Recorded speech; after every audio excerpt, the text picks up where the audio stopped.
Hi guys, it's Dayo again with another video.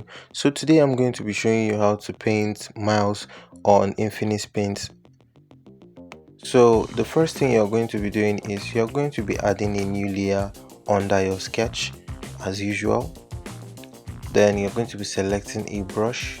So for the filling up of the sketch, I'm going to be using a solid pen in the pen category. So you can increase the opacity. You can also select the color palette you want to use. You can actually import a color palette on this drawing software. It allows you import a color palette and it also allows you extract color palettes from references, so you can feel free to try it out. So what I'm doing is I'm filling up the flat colors under my sketch. So make sure the layer you are filling up the flat colors are under your sketch. Then the easier way to go about this is to actually just fill up your colors using the fill bucket tool, or I don't know what they call it, but yeah, your fill tool. So then you can just tap on that layer icon so that it can actually detect the segments in which you want to fill. But if you don't tap on that layer icon, it's going to be very hard for you to fill up the section. So for now, I'm not going to be filling up the entire reference. I'm just going to be filling up the face using this color. Then the rest of the body and the clothes, like the clothes and the headsets, are having a different color entirely. So I would have to create a color palette that suits all of these clothes and the rest. So but for now, I'm just trying to see how I can play around with different color palettes. I'm going to see how I can select and pick out color palettes as well. So just feel free to import your color palettes from your phone. So after you've laid down the flat colors, the next thing you're going to be doing is you make sure you have all the color variations, like the darkest part, the lightest part, and the middle, which is the mid-tone, the base color. Just make sure you pick out all of the color variations of the segments of this reference. The next thing is shading. But before blocking colors, before laying down colors, darker shades and all that, you need to actually know where they are found. You need to know where the darkest part of the photo is, you need to know where the lightest part of the photo is, and you need to know how to lay them on. You need to know how to paint them. So this is a dark area of the photo. This is also a dark area of the photo under the nose. So all these areas I'm cycling with a red line are dark sides or the shadows of the photo of the reference.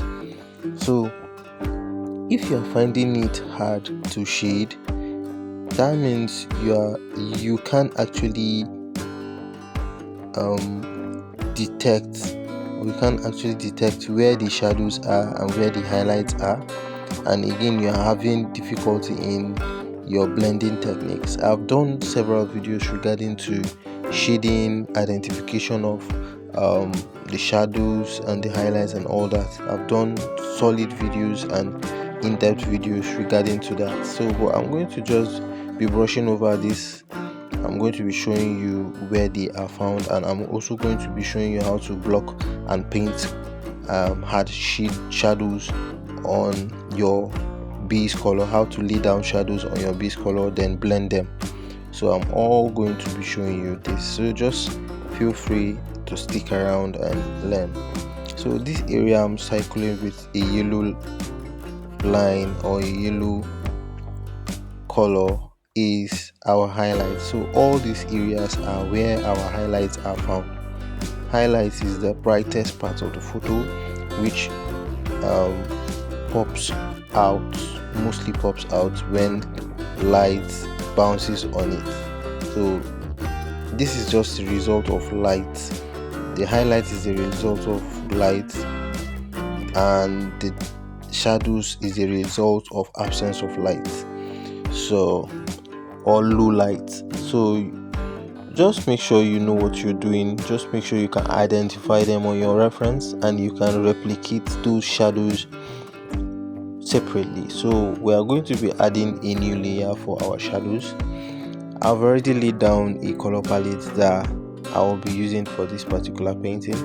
So just tab on the layer and add a new layer.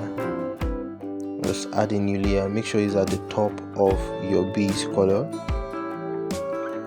Then you can select a solid pen for your blocking of colors or your laying down of colors. So make sure the reference you are using is at the top of your layer, your shading layer, so that you can turn it on and turn it off and compare the shadows, where the shadows are, the shadow area. So just make sure you turn it on and turn it off to compare, to avoid mistakes and to actually know where they are located.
So for example, after you've blocked in some colors in the eye area and you want to blend them, this is what you're going to be doing. Tap on the second icon, which is the blending tool, then select a blending brush. Just go down, just go change category. You can go to painting section, or you can go to paint section and then look for I think you look for a blending brush. Let's see. I think fine blender should do the work. I think fine blender should do justice to the blending. So let's select the fine blender tool or brush. Then you zoom in and make sure you adjust the flow to probably 50 or 60, so that you won't get a rough blending. So you adjust the flow, you adjust the opacity, and adjust the size as well. Then you blend it according to the direction of the shadows. So make sure you go to my Pinterest. I've done some cheat sheets that will help you in blending. I've also done videos regarding to blending and how to blend colors. So yeah, just stick around and see how I put all these things together.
Make sure when you're blending the forehead, make sure you increase the opacity, and yeah, you increase the opacity and increase the size as well, so that it will be smooth.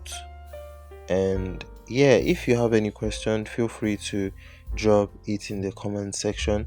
And if you want to chat with me, follow me on Instagram and message me privately. I'll be glad to answer. If you're a new subscriber, welcome to my channel. I do drop tutorials, um art tutorials, photography tutorials, and graphic designing tutorials and more. So just do well to stick around, and welcome to the family. um yeah, I'll see you in my next video. Peace.